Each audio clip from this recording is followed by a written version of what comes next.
Germany's conservative CDU, the party of Angela Merkel, has outraged other parties by trying to pass through tough anti-immigration policies using support from the far right. It is a huge taboo broken.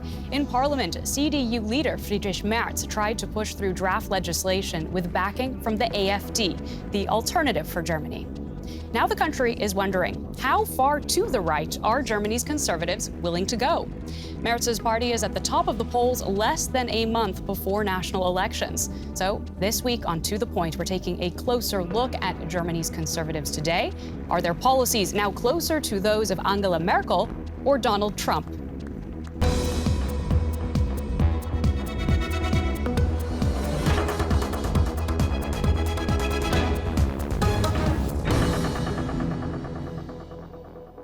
Hello, I'm Claire Richardson. Thank you so much for joining us on this week's edition of To The Point. I'm so pleased to introduce our panel.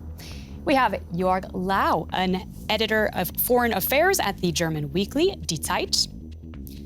Ralph Bollmann, he's written a biography of Angela Merkel and is also editor at the German weekly, the Frankfurter Allgemeinen Sonntagszeitung.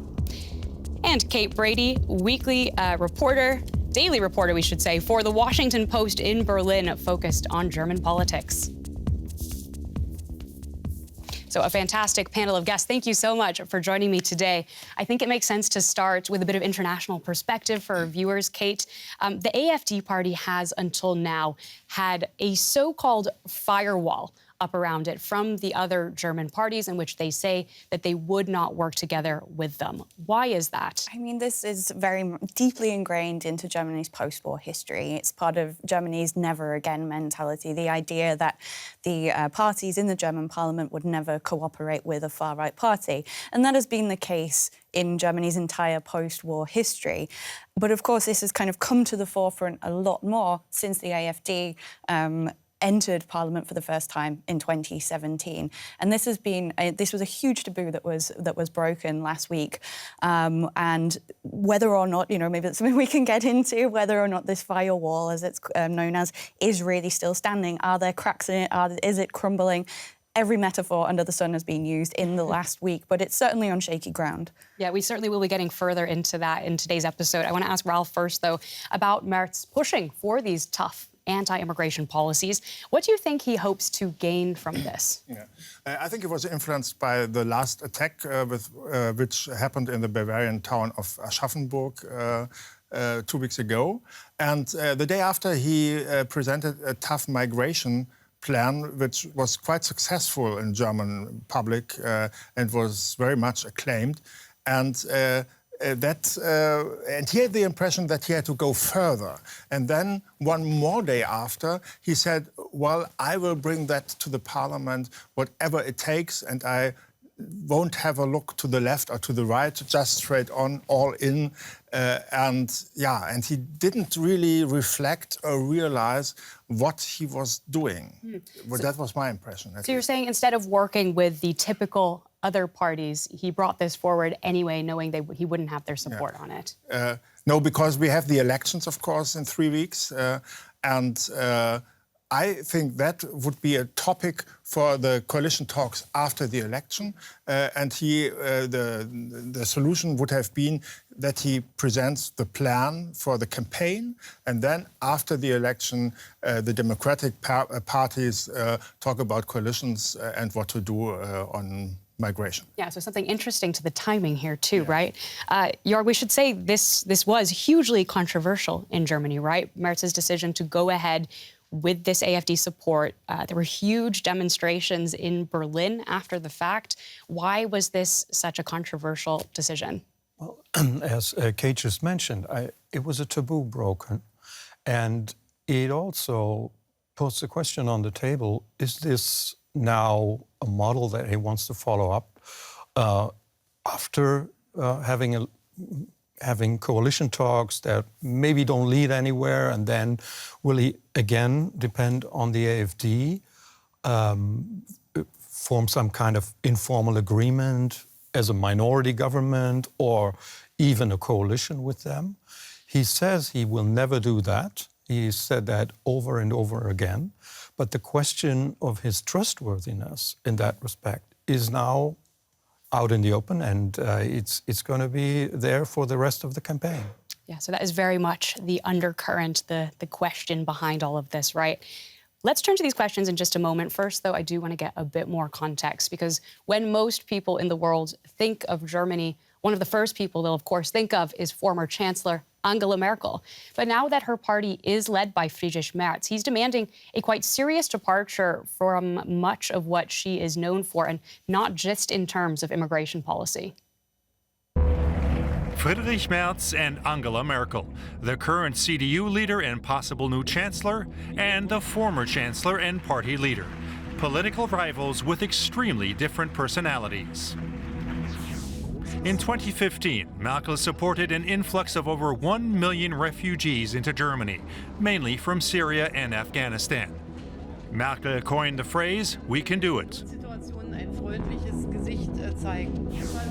Since Merkel's retirement in 2021, Merz has realigned his party's migration policies. He wants to greatly reduce the inflow, set up controls at all borders, and turn away asylum seekers there. When he introduced a resolution outlining these aims in the Bundestag, he accepted votes from the AfD, known to be home to right-wing extremists. The motion isn't binding, but it's caused quite a stir.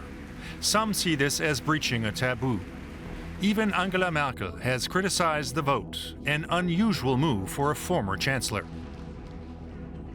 There's grumbling in the CDU. Is it still the party of Merkel? Not all MPs followed Merz. Some voted against the motion. Will his vision of a stricter migration policy prevail? So, Kate, after 16 years as Chancellor, Merkel is now in retirement. She's mostly out of politics. How surprising was it to hear her then come out on this issue? It was extremely surprising. She's been very quiet on a number of other issues when people have perhaps expected her or hoped that she would speak out.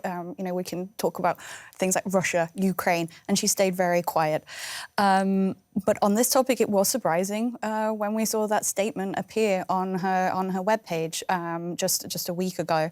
And the fact that also there's a long history between Merz and Merkel as well. Ultimately, a very bitter leadership competition going back 25 years ago now was ultimately why we saw Merz actually leave Germany's political stage for some time, opening the way in the long run for Angela Merkel to become Germany's leader for 16 years. And so I think it had that extra layer there that this criticism was coming from Merkel of all people. But as we saw there, just in that short video as well, it couldn't be where Merz has taken the CDU on, especially the issue of migration. It couldn't be further away from what we saw at the height of the migration crisis 2015 with Germany's welcome culture and migrants welcome, refugees welcome. And we've obviously seen over the past 10 years a massive turnaround on the feeling in the country that we saw a decade ago. Exactly. This Willkommenskultur, do you think Merz is just putting the nail in the coffin? To be honest, I was not so much surprised about the intervention of Angela Merkel. That was not so much because of the migration policies of Friedrich Merz. I think if it would have been only migration, she would have said nothing. Because Angela Merkel herself, of course, made after 2015 a much tougher migration policy. But the point was the future of liberal democracy. Mm-hmm. And Germany is the last large Western democracy where populists have not so much influence on government and so on. And the taboo Friedrich Merz broke in this sense was the point when she thought she had to intervene. And she, as the person at the time when Donald Trump was elected for the first time in the United States, and there was a Brexit vote in Britain, she was the person who defended liberal democracy as the leader of the Free West. That was at least the impression and the international scene. And that is the point why this argument, having a vote in the parliament with right-wing extremists, was so crucial for her. So that's really the question, right, Jörg? I mean, are Germany's conservatives now leaning towards embracing far-right populism? Well, I think not intentionally on the part of Merz. He wanted a stricter migration policy. His calculation was, I can't get it with the center-left, so I'm going to blackmail them a little bit by not excluding a vote with the AfD. And then he even added some language into the draft proposals that were not easy to swallow for the AfD, thinking they wouldn't vote for it. But they voted for it anyway. So he got outsmarted by the AfD, and it was a miscalculation. So I don't think it's really, there's a big plan to move the CDU towards the populist, nationalist far right. He wanted to use them, and he got used. So that's the problem of this maneuver. And when you actually look at what Merz wants to do with immigration, how much overlap is there between the CDU's platform and that of the AfD? Well, in terms of migration policy, there is overlap. I mean, the AfD is all about migration and shutting down migration once and for all, closing the borders. They have a very populist agenda there. There's some overlap there, but in other issues that are very, very essential for the CDU, there is absolutely no way they can cooperate, like Ukraine-Russia policy, NATO, transatlantic relations, and even also the economy. I don't see that they really could work together.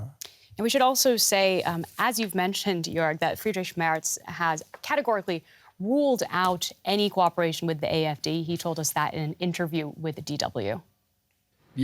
We're not collaborating with this party. We weren't last week, aren't this week, and won't be next week either. We won't accept the AfD's tacit support and won't even talk with them. The AfD stands for the exact opposite of everything that's important to us. NATO, ties with the West, the EU, the Euro. The AfD rejects it all.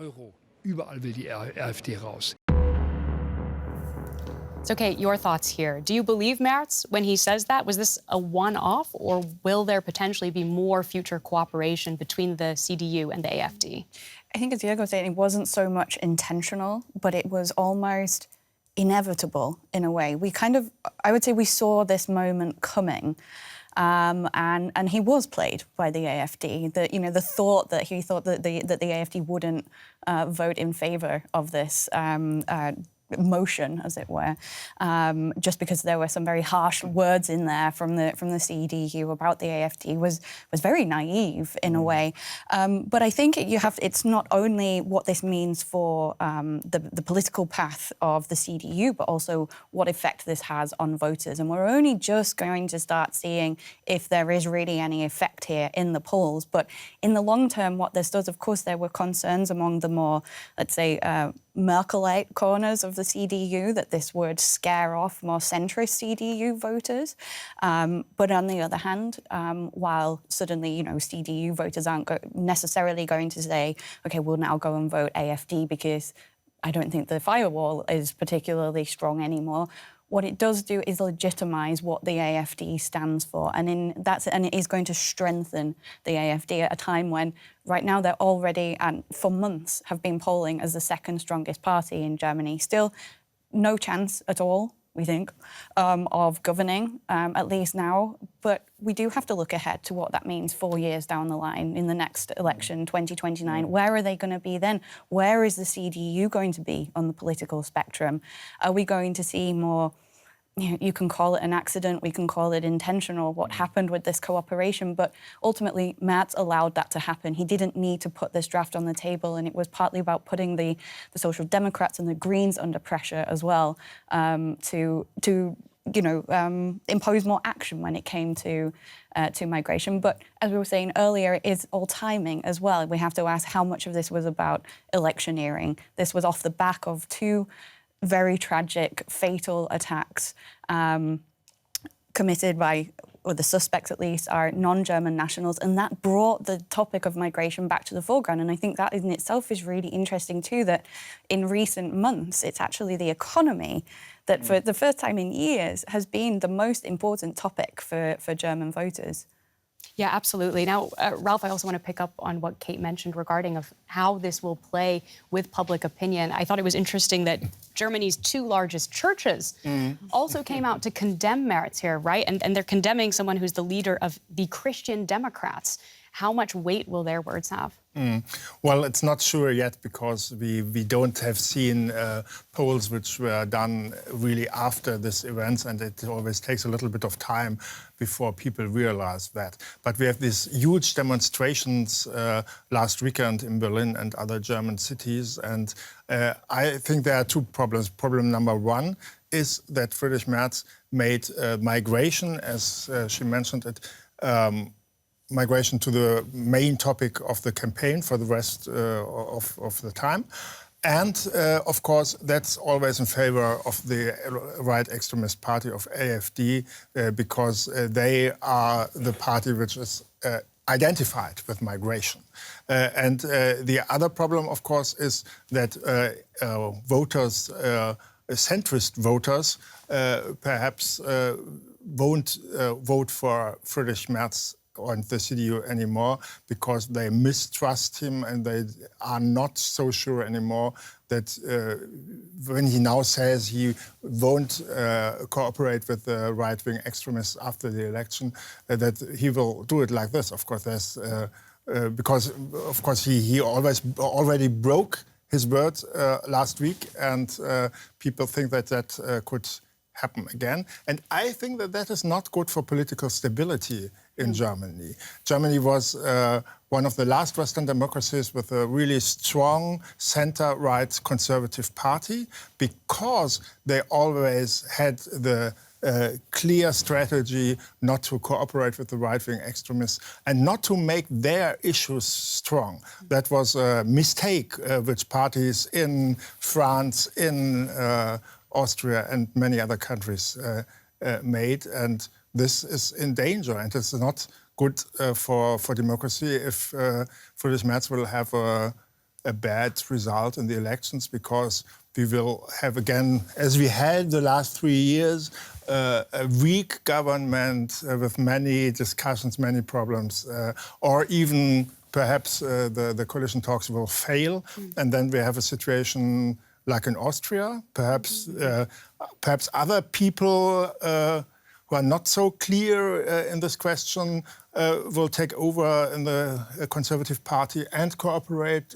with the right-wing extremists, or, which is a possibility in Austria as well, or we have a second election this year. I wouldn't exclude that. We'll see you all back at the table for that one. Jörg, maybe you could just pick up where Ralph left off. I guess what I'm curious about is, when you look at the situation more broadly, what is going on here? Is this about the CDU trying to co-opt votes from the AfD, or does it actually reflect a shift in German society toward more conservative opinions, especially on migration? It's both. It's both. We have seen opinion polls on the issue of immigration, asylum, where you can see that there is a rightward shift in the public, and it's also includes voters of the Social Democrats and the Greens. So there's a broad consensus that something needs to happen to contain migration to Germany and to distinguish between asylum seekers and those who come to work here. So there's a consensus there, but it's a different issue when it comes to the question who should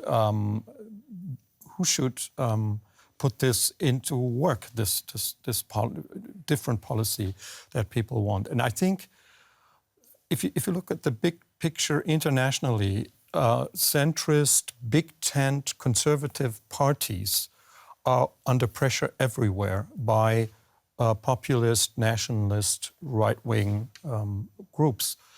In the US, the Republicans have been taken over by Trumpism. The conservatives in Britain are in big problems. And in France, they're almost non-existent. So it's the same development that's taking place in Germany right now. So it's interesting that it has taken longer for this to happen in Germany than in other Western European democracies, right, Kate?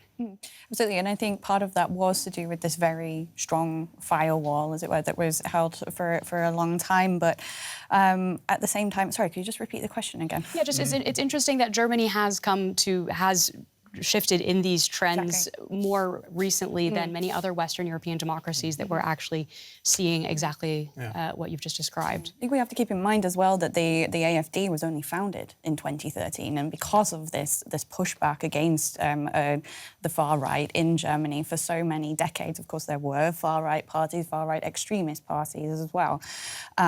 Some being banned, some renamed. But the fact that a far-right party could then make it into Parliament, I think that was a huge taboo at the time. We saw demonstrations on the streets back in 2017 when the AfD entered Parliament for the first time. And so when it comes to some of these trends, often Germany is a little late to the... I don't want to say party, but it really... to the trend. To the trend. And I think that played a huge role, the fact that the AfD is relatively new and has shifted very quickly. The party's radicalised. It began, its roots in this Eurosceptic party. If you compare that to something like, the nearest equivalent, the FPÖ, the Freedom Party in Austria, they've been around since the 1950s, and they've had shifts where they were more moderate, more conservative, more far-right, and now arguably at their most far-right in the party's history. And people have had a lot of time there to kind of get to grips with the party, what they stand for, and the AfD has just shifted further and further and further right. I think please, Ralph, you want to one comment? main reason, of course, is history. Because Germany, because of the Nazi history, was always quite immune against right-wing extremism, and it was not widely not accepted in the public.